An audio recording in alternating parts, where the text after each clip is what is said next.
Louisiana's agriculture economy reached a record of $11.4 billion in 2012.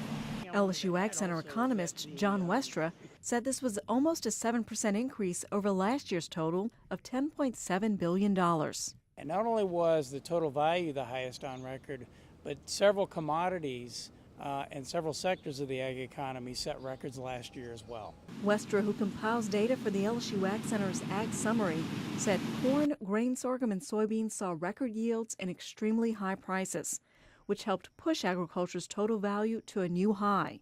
The livestock sector set a record at $3 billion. Fisheries were also at an all-time high at $1.1 billion.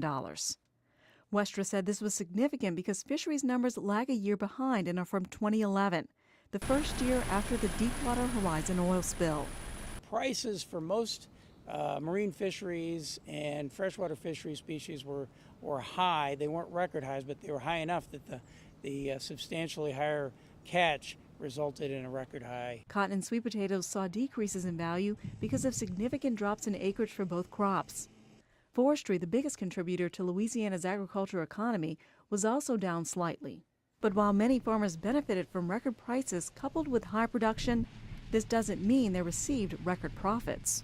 There were higher costs last year for production, for the inputs, the fertilizer, fuel, and those are two of the biggest expenses that farmers face. Louisiana farmers have experienced good prices over the past 2 years. Current corn and soybean prices are lower than last year's prices. But Westra said it is too early to tell whether that will lead to a decrease in total value for 2013. What happens over the growing season has a big impact on the price that the farmers receive at the end of the growing season. With the LSU AgCenter, this is Toby Blanchard reporting.